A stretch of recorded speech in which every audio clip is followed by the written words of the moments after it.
So today I'm here with Ashton. He went through our training program from the 2nd of January. So Ashton, I just want to ask a series of questions to see how you thanks for having me. You're welcome. So how have you found your property journey to date? Okay, so I've really enjoyed my property journey. It's been lots and lots of fun. I think the main thing for me is I've been busy the whole time. Lots of work to be done. Jez has given me lots of little things. It could be research, it could be, spreadsheets to do, it could be emailing people. There's lots of different stuff to do. So I've absolutely loved it.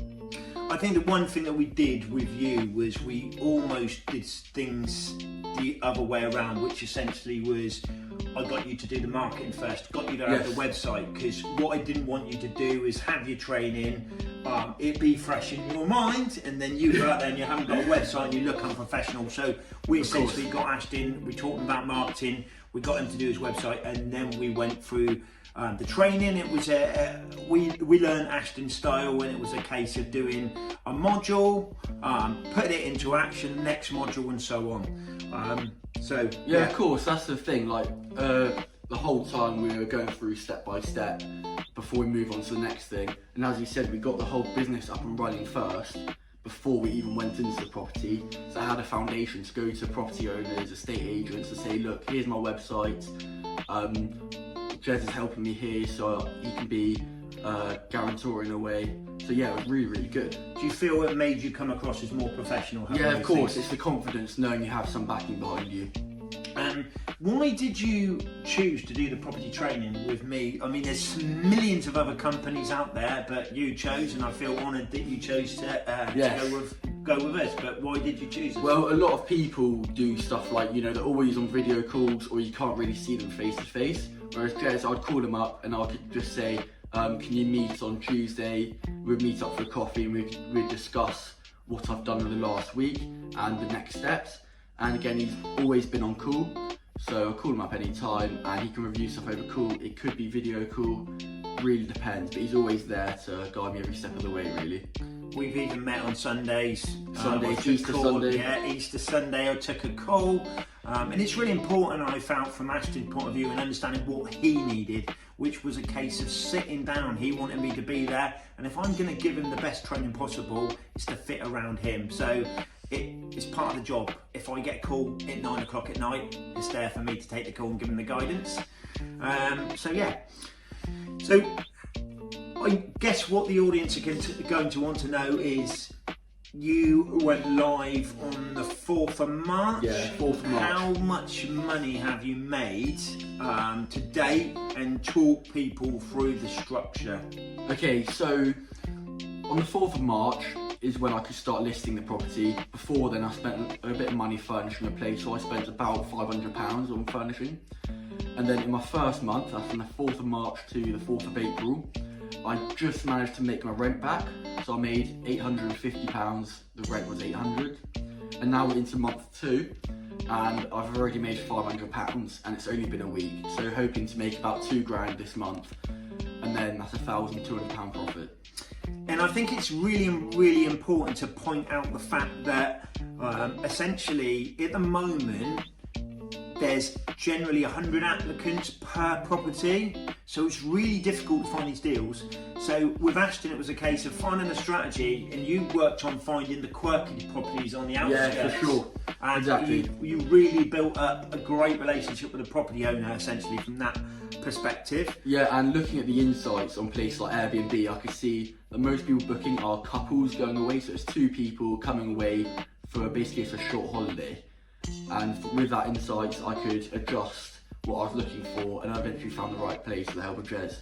And I think that's really important to use. Like, there's you spend a lot of time on DNA, which gives you all the information. There's no point getting a property if you can't fill it, or you're not catering for those your clientele, which is, you get a lot of corporate clients and couples, don't you? Yeah, there's lots of people who are coming down for work nearby. And difficulties. What difficulties have you come across, and how have you overcame them? See, for me, difficulties, I look at them in a different way.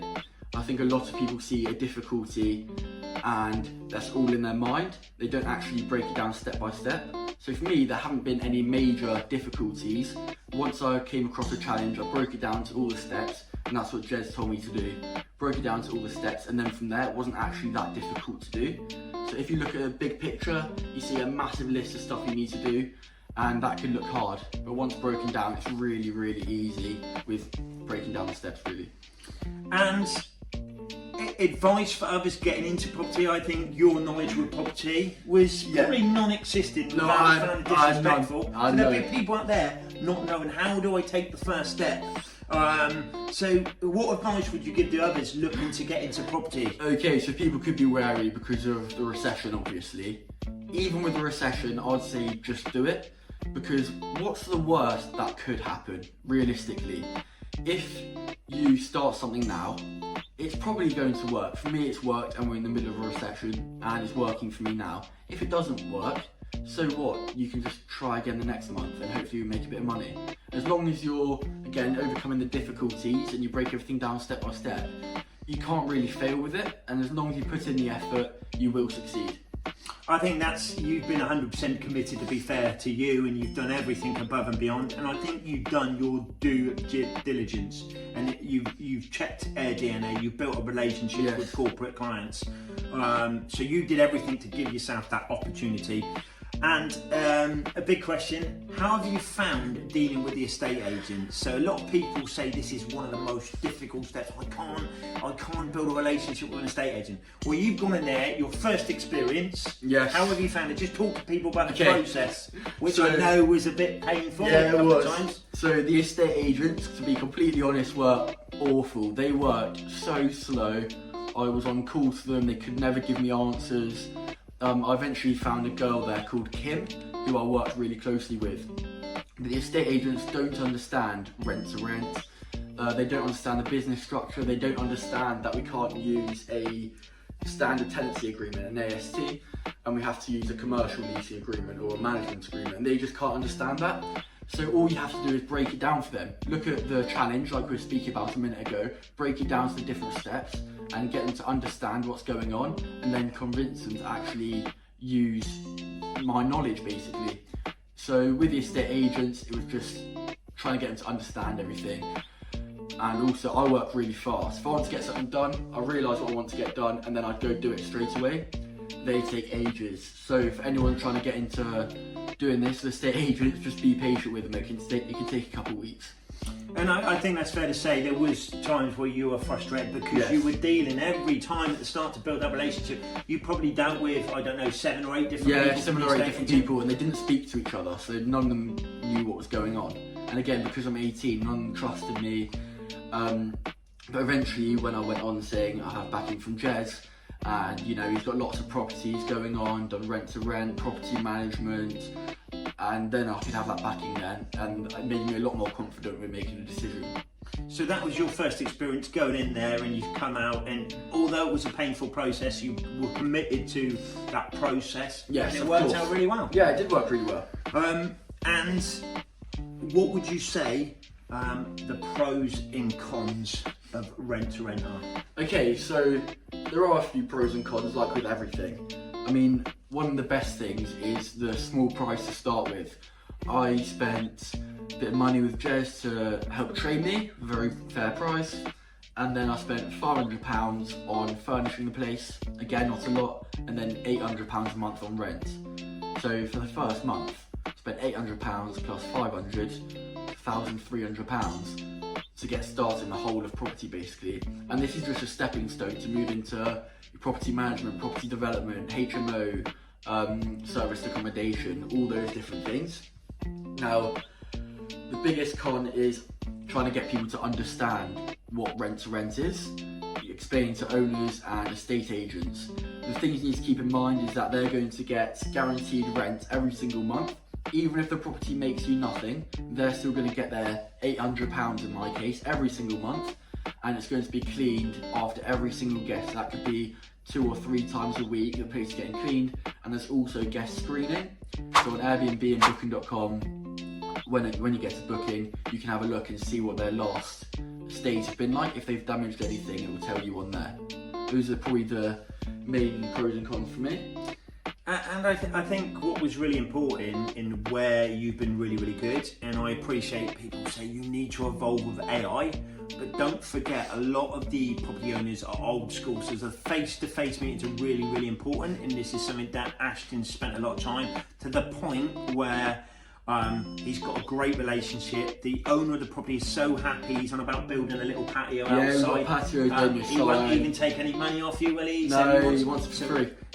So that's really, really good. And I think from the perspective that he was really lucky. He had his tenant in there for 6 years. Someone that worked at a local company, and then they left, and all of a sudden they had this void. And the agent was sending person after person, and he was getting frustrated. And then obviously it's worked out really well, and he's absolutely loving it. And I think where you've been really, really good with building your relationship, it can cost anywhere up to 4 or 5 grand to kit out the property, essentially, to make it look nice. And what have you spent? What, £500? Yeah, £500 really not a lot, but even that money, it's not an expense, it is an investment, because without that money you're not going to make any money, so you need to put that in. And talk about evolving with like AI, you have to evolve with everything. Something comes in all the time. So the spring budget that came in, was it this month, and you have to have planning permission from next year to be able to do Airbnbs. Now for some people watching, you might think, oh no, it's going to stop me from doing it. But the more rules that come into place, meaning it's harder to do, there's less people doing it then, which means less competition, and you get all the bookings, and you get all the money. So long term, you will be winning. So he's retained all the training information. Oh yeah, stayed in there. So I think that is really, really important, because like Ashton said, at the end of the day, it just gets rid of the cowboys and gives you more of the market. And just to sort of finish up, Ashton, I really appreciate you spending time here today. What would you say your next step in your journey will be? Yeah, so for me now, I've got one property, it's got to be expanding. I want to stay in rent to rent for a few more properties, so I'm going to get another property maybe next month, hopefully, maybe the month after that, and also property management. But rent to rent really is a stepping stone to move into real estate in general and to get to the big game. So as I said before, from rent to rent, you go to property management, you can get into HMOs, serviced accommodation, you can do anything to do with real estate. This is just a stepping stone, and it does make a lot of money. And I think that's really, really important. You've got to find what works for you and what you want. Not everyone wants 20 properties. With Ashton, this is giving him that stepping stone, and he understands what he wants to do. And this is why it's important for me to support Ashton, give him that guidance, and understand him as an individual and what route he wants to go down, and support him. So I just want to say, we'll continue working together, and good luck with your journey. We'll make some money. Any questions, just please feel free to put in the comments. If you want to know any more information, or you've got any suggestions for ideas on videos, please put them in the comments and give us a shout if you've got any more information. Thank you.